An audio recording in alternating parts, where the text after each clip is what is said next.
और इस बड़ी खबर पर हमारी रहेगी नजर। फिलहाल खबरों में आगे बढ़ते हैं।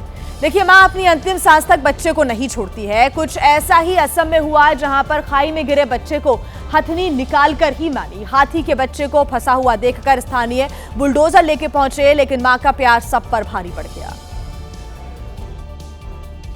काजीरंगा नेशनल पार्क से सटे बार चापोरी इलाके की इस तस्वीर को देखिए।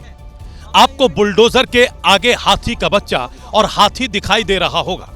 दरअसल हाथी का ये बच्चा गड्ढे में फंसा हुआ है और मां उसे निकालने की कोशिश कर रही है। असम के शकुंजरी इलाके में लोग जंगली हाथियों से अपनी फसल को बचाने के लिए रात में पहरा देते हैं। बीती रात लोगों को हाथियों के चिंघाड़ने की आवाज सुनाई दी तो वो आवाज की तरफ बढ़े। उन्होंने जो देखा उसके बाद लोग भी हाथी के बच्चे को बचाने का इंतजाम करने लगे। जल्दी से एक एक्सीवेलेटर का इंतजाम किया गया और आधी रात में ही बचाव अभियान शुरू करने की तैयारी की गई। पास के हाथी खुली फॉरेस्ट रेंज के स्टाफ ने पूरा सहयोग दिया और मदद के लिए मौके पर पहुंचे, लेकिन सब बेकार साबित हुआ। हाथी ने बहुत ज्यादा सब्र, ताकत और मां का फर्ज निभाया। धीरे से अपनी सूंड और पैरों का इस्तेमाल करके अपने घायल बच्चे को खाई से उठाया और बाहर निकाला। जब बच्चा सुरक्षित जमीन पर आ गया तो वो उसे बाकी झुंड के साथ जंगल में वापस ले गई। और इस बीच एक बड़ी खबर हम आपको बता दें, आरएसएस प्रमुख मोहन भागवत ने बड़ा बयान दिया है। मणिपुर में सरकार अवश्य होनी चाहिए, ये मोहन भागवत ने कहा। साथ ही कहा कि सरकार बनाने के प्रयास किए जा रहे हैं। भागवत ने कहा है कि सरकार और पार्टियों के मामले में नहीं करते हस्तक्षेप। विनाश होने में 2 मिनट का समय लगता है, लेकिन निर्माण में 2 साल लगते हैं। भौतिक मामलों में शांति जल्द स्थापित हो जाएगी। आंतरिक शांति आने में कुछ समय जरूर लगेगा। आरएसएस की तुलना किसी संगठन से नहीं की जा सकती। मोहन भागवत ने इन बड़ी बातों का जिक्र किया है। तो विनाश होने में 2 मिनट का समय लगता है, निर्माण होने में 2 साल का समय लग जाता है। संघ प्रमुख मोहन भागवत की ये बड़ी बातें। साथ ही उन्होंने कहा है कि जो भौतिक मामलों में शांति है वो जल्द ही स्थापित हो जाएगी। आंतरिक शांति आने में कुछ वक्त लगेगा, कुछ समय लगेगा। साथ ही उन्होंने मणिपुर को लेकर कहा कि मणिपुर में सरकार अवश्य होनी चाहिए। सरकार बनाने के प्रयास क्योंकि किए जा रहे हैं और सरकार और पार्टियों के मामले में हस्तक्षेप नहीं करते। विनाश होने में 2 मिनट का समय लगता है, लेकिन निर्माण में 2 साल लग जाते हैं। शांति को लेकर उन्होंने कहा कि भौतिक मामलों में शांति जल्द स्थापित हो जाएगी। आंतरिक शांति आने में कुछ समय लगेगा। देखिए, अब बात कर लेते हैं दिल्ली की, जहां के सेंट कोलंबस स्कूल में पढ़ने वाले 10वीं के छात्र शौर्य ने मेट्रो स्टेशन से कूदकर जान दे दी। सुसाइड नोट में छात्र ने कुछ टीचर्स पर मानसिक रूप से प्रताड़ित करने के आरोप भी लगाए। 16 साल का शौर्य अब कभी वापस नहीं आएगा, लेकिन उसको इंसाफ दिलाने के लिए पेरेंट्स ने हल्ला बोल कर दिया। सेंट कोलंबस स्कूल के बाहर शौर्य को इंसाफ दिलाने के लिए कैंडल मार्च निकाला।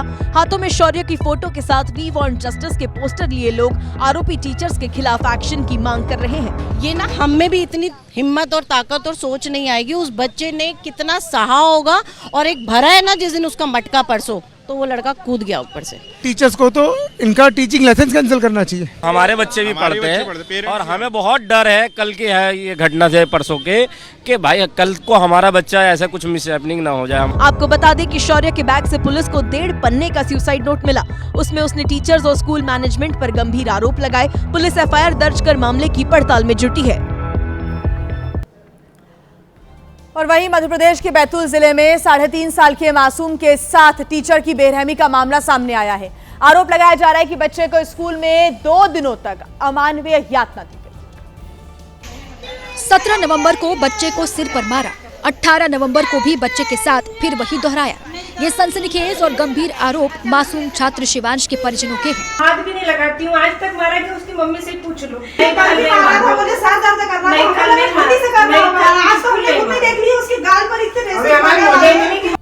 पुलिस की मौजूदगी में काफी देर तक बवाल मचा।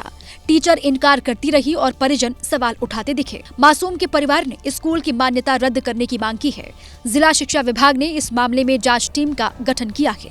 और आइए अब बात कर लेते हैं उत्तर प्रदेश की, जहां के हरदोई में संडीला कस्बे से एक बड़ी लापरवाही का मामला सामने आया है। यहाँ पर एक स्कूल में अचानक से गैस लीक हो गई, जिससे कई बच्चे अस्पताल पहुंच गए। गैस की गंध फैलते ही बच्चे घबराकर क्लास से बाहर भागे। पूरे स्कूल में हड़कंप मच गया। बड़ी संख्या में बच्चों के माता पिता स्कूल पहुंचे। गैस की गंध से कई बच्चे बेहोश होकर गिर पड़े। कुछ को खांसी और उल्टी होने लगी। बच्चों को अस्पताल ले जाया गया।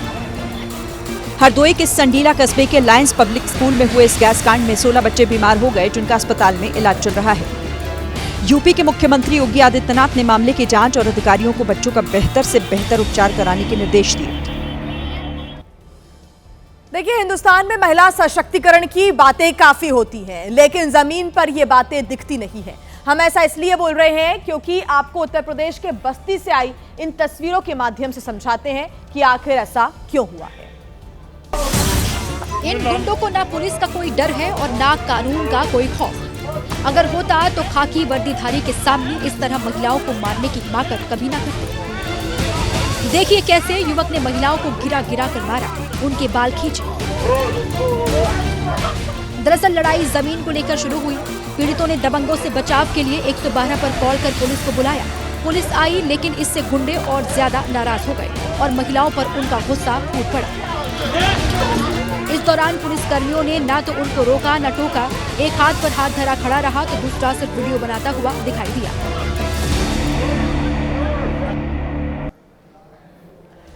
उत्तर प्रदेश के बुलंदशहर में दबंगों के हौसले बढ़ते ही जा रहे हैं। बुलंदशहर के पहासू में दबंग एक घर के अंदर घुस गए, जहां पर उन्होंने महिलाओं के साथ जमकर मारपीट की। घर में चीख पुकार मच गई। महिलाएं रहम की गुहार लगाती रही, लेकिन दबंग मारपीट करते रहे। दबंगों ने महिलाओं को जमीन पर गिराया, लात घूंसे चलाए, महिलाओं को बुरी तरह घसीटा। एक दबंग ने तो महिला की गर्दन पर पैर रखकर उसकी जान लेने की भी कोशिश की। कुछ लोग बीच बचाव करते भी दिखे, लेकिन दबंग नहीं माने और महिलाओं को बेरहमी से मारते रहे।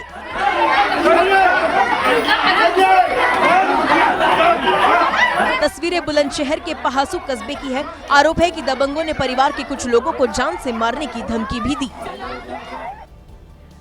वहीं देखिए, बिहार में करारी हार के बाद कांग्रेस ने वोट चोरी और एसआईआर को एक बड़ा मुद्दा बनाया है। कल देश के अलग अलग राज्यों में विरोध प्रदर्शन देखने को मिले। जयपुर में वोट चोरी के मुद्दे को लेकर प्रदर्शन कर रहे यूथ कांग्रेस के कार्यकर्ताओं पर पुलिस ने पानी की बौछार कर दी। यूथ कांग्रेस के नेता विधानसभा जाने की जिद पर अड़े हुए थे, तभी पुलिस ने सभी को शहीद स्मारक पर ही रोक दिया और वाटर कैनन का इस्तेमाल किया। यूथ कांग्रेस के कार्यकर्ताओं ने सीएम आवास कूच करने की भी कोशिश की, लेकिन पुलिस ने बैरिकेडिंग कर उन्हें रोक दिया। इस दौरान पुलिस और कांग्रेस समर्थकों के बीच तीखी नोकझोंक हो गई। इधर पंजाब में वोट चोरी के मुद्दे पर पंजाब कांग्रेस ने करीब 27 लाख हस्ताक्षरों की एक कॉपी कांग्रेस के संगठन महासचिव केसी वेणुगोपाल को सौंपी। कुछ ऐसा ही दिल्ली में कांग्रेस कार्यकर्ताओं ने किया। लक्ष्य है कि 5 करोड़ हस्ताक्षर अभियान की कॉपी पूरा होने के बाद कांग्रेस इसे राष्ट्रपति को सौंपेगी। इसके अलावा शिमला में भी यूथ कांग्रेस ने प्रदर्शन कर एसआईआर का विरोध किया और साथ ही साथ एसआईआर के खिलाफ कांग्रेस एक बड़ा प्रदर्शन करने की भी तैयारी कर रही है। 14 दिसंबर को दिल्ली के रामलीला मैदान में यह विरोध प्रदर्शन किया जाएगा, जिसमें राहुल गांधी भी शामिल होंगे। 2 दिन पहले ही कांग्रेस ने उन 12 राज्यों के पदाधिकारियों की बैठक बुलाई थी जिन राज्यों में एसआईआर की प्रक्रिया चल रही है।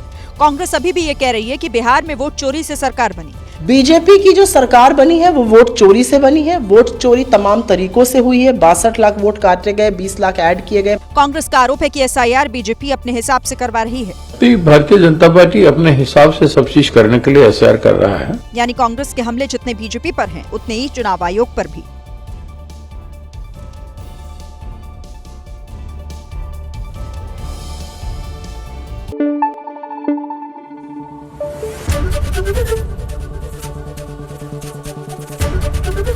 एबीपी न्यूज आपको रखे आगे।